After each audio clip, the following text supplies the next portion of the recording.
आज की कहानी है मैं ये मकान लेकर कहीं जाऊंगा थोड़ी ही। कहानी पसंद आए तो मेरे चैनल को ज़रूर सब्सक्राइब कीजिए और शेयर कीजिए। कल अपनी पुरानी सोसाइटी में गया था। वहाँ मैं जब भी जाता हूँ मेरी कोशिश होती है कि अधिक से अधिक लोगों से मुलाकात हो जाए। सोसाइटी में पहुंचकर गार्ड से बात कर रहा था कि और क्या हाल है आप लोगों का। तभी मोटरसाइकिल पर एक आदमी आया और उसने झुककर प्रणाम किया। भैया प्रणाम। मैंने पहचानने की कोशिश की, बहुत पहचाना पहचाना लग रहा था पर नाम याद नहीं आ रहा था। उसी ने कहा, भैया पहचाने नहीं, हम बाबू हैं। बाबू उधर वाली आंटी जी के घर में काम करते थे। मैंने पहचान लिया, अरे ये तो बाबू है, सी ब्लॉक वाले आंटी जी का नौकर। अरे बाबू तुम तो बहुत तंदुरुस्त हो गए हो। आंटी कैसी हैं? बाबू हंसा, आंटी तो गई गई। कहाँ गई? उसका बेटा विदेश में था, वही चली गई क्या?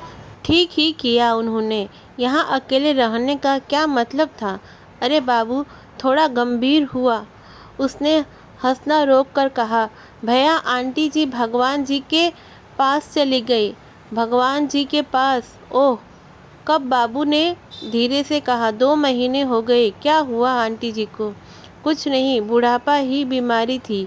उनका बेटा भी बहुत दिनों से नहीं आया था, उसे याद करती थी पर अपना घर छोड़कर वहाँ नहीं गई।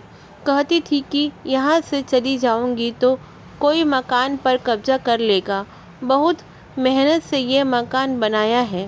हाँ वो तो पता ही है, तुमने खूब सेवा की। अब तो वो चली गई, अब तुम क्या करोगे? अब बाबू फिर हंसा, मैं क्या करूँगा भैया, पहले अकेला था, अब गांव से फैमिली को ले आया हूँ। दोनों बच्चों और पत्नी यही रहते हैं। यही मतलब उसी मकान में? जी भैया, आंटी के जाने के बाद उनका बेटा आया था, 1 हफ्ता रुक कर चले गए। मुझसे कह गए हैं कि घर देखते रहना। 4 कमरे का इतना बड़ा फ्लैट है, मैं अकेला कैसे रहता? भैया ने कहा कि तुम यहीं रहकर घर की देखभाल करते रहो।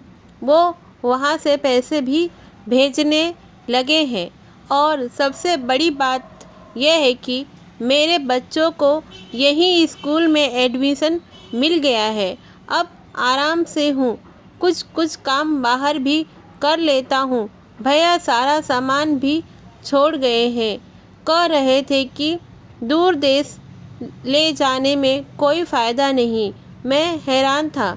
बाबू पहले साइकिल से चलता था, आंटी थी तो उसकी देखभाल करता था, पर अब जब आंटी चली गई तो वो 4 कमरे के मकान में आराम से रह रहा है। आंटी अपने बेटे के पास नहीं गई कि कहीं कोई मकान पर कब्जा न कर ले।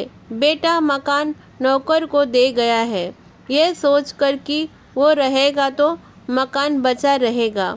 मुझे पता है मकान बहुत मेहनत से बनते हैं, पर ऐसी मेहनत किस काम की जिसके आप सिर्फ पहरेदार बनकर रह जाए। मकान के लिए आंटी बेटे के पास नहीं गई, मकान के लिए माँ को पास नहीं बुला पाया। सच कहे तो हम लोग मकान के पहरेदार ही हैं। जिसने मकान बनवाया वो अब दुनिया में ही नहीं है, जो है उसके बारे में तो बाबू भी जानता है कि वो अब यहाँ कभी नहीं आएंगे। मैंने बाबू से पूछा कि तुम भैया को बता दिया कि तुम्हारी फैमिली भी यहीं आ गई है? इसमें बताने वाली क्या बात है भैया, वो अब कौन यहाँ आने वाले हैं और मैं अकेला यहाँ क्या करता? जब आएंगे तो देखेंगे, पर जब माँ थी तो आए नहीं, उसके बाद क्या आना? मकान की चिंता है तो वो मैं कहीं लेकर नहीं जा रहा, मैं तो देखभाल ही कर रहा हूँ। बाबू फिर हंसा। बाबू से मैंने हाथ मिलाया। मैं समझ रहा था कि बाबू अब नौकर नहीं रहा, वो मकान मालिक हो गया है। हंसते हंसते मैंने बाबू से कहा, भाई, जिसने ये बात कही है कि मूर्ख आदमी मकान बनवाता है, बुद्धिमान आदमी उसमें रहता है, उसे ज़िंदगी का कितना गहरा तजुर्बा रहा होगा। बाबू ने धीरे से कहा, साहब, सब किस्मत की बात है। मैं यहाँ से चल पड़ा था, ये सोचते हुए कि सचमुच सब किस्मत की ही बात है। लौटते हुए मेरे कानों में बाबू की हंसी गूंज रही थी। मैं मकान लेकर कहीं जाऊंगा थोड़े ही, मैं तो देखभाल ही कर रहा हूँ।